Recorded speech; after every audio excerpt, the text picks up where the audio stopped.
Beleza. Então, se alguém está sentindo esses sintomas, que ele explicou aqui, né, está com alguma dor, está sentindo a área tá quente, e outros, como ele explicou aqui, qual é o passo seguinte, qual é o próximo passo, se a pessoa conseguiu fazer essa primeira avaliação, como é feito o diagnóstico, né, da síndrome do trato iliotibial e quais são os exames que podem ser necessários.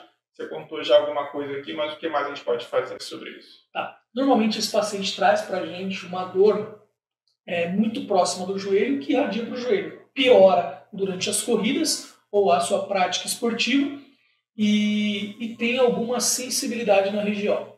A gente começa a pensar, né? A gente vai avaliar ali, colocar a mão, tem alguns testes ortopédicos, como eu falei, de provas e funções, né?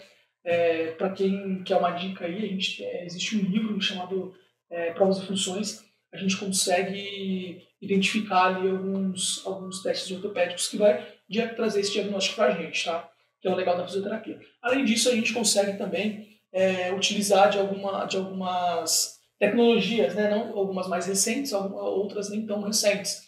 Né? As mais recentes a gente consegue usar a câmera de infravermelho, nessa câmera a gente consegue identificar pontos de inflamação. E aí a gente consegue ali, através do nosso conhecimento de anatomia, a gente consegue, através da anatomia topográfica, identificar ali a região que está inflamada e saber qual músculo, qual região e tudo mais. Tá? A gente consegue pedir um ultrassom, dentro do ultrassom a gente consegue ver o nível da inflamação daquela região, tá?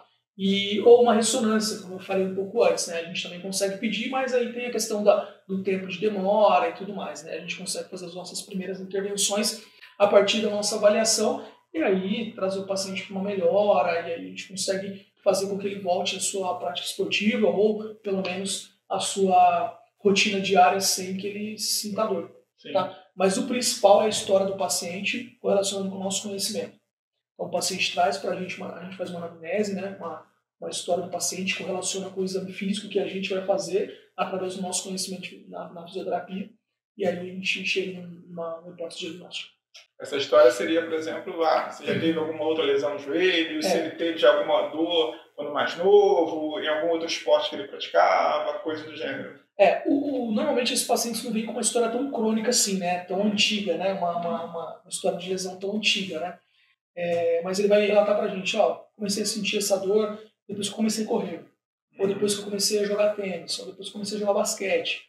Mas é uma dor diferente na face lateral da perna, que irradia pro meu joelho. Então a gente começa a pensar nessa síndrome. Entendi. Mas a gente vai colhendo histórias do paciente, né? Foi quando ele começou a prática esportiva que ele pode estar com algum movimento ali errado, isso pode estar lesando, ou como você sempre fala, né? aquele grupo muscular está mais fraco, o cara não vai para academia, o cara não gosta muito de academia, vai só para a prática, vai só jogar, e acaba desgastando aquele músculo que já estava mais fraco, mas quando você não fazia nenhuma atividade, ele servia para você caminhar, para você pegar uma compra, para você ficar ali, estava tranquilo para brincar até com as crianças, estava de boa. Mas na hora que você começa a puxar mais dele, ele começa a identificar. Né? E uma coisa também é muito comum a gente ver em pacientes com joelho em varo, que é aquele joelho arcado para fora, tipo o joelho do Mané Garrincha. Sim. Por quê? A tíbia e o fêmur, eles ficam assim, né, pensando no lado esquerdo, né? A tíbia e o fêmur, eles ficam assim, ó.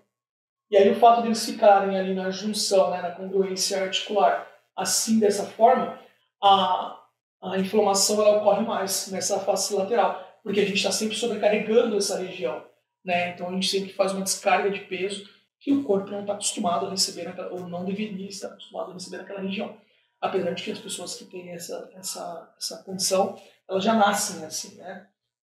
Então a gente consegue na fisioterapia tratar isso também de forma muito eficaz, corrigir muito a postura quando ainda é muito novo, né? Aos 7, 8 anos de idade a gente consegue corrigir bastante isso. Depois disso, tratar os danos, né? Porque não tem muito mais o que a gente fazer, mas a gente consegue fortalecer músculo agonista e antagonista para conseguir corrigir o máximo de postura desse joelho. Bom, muito bom, muito bom.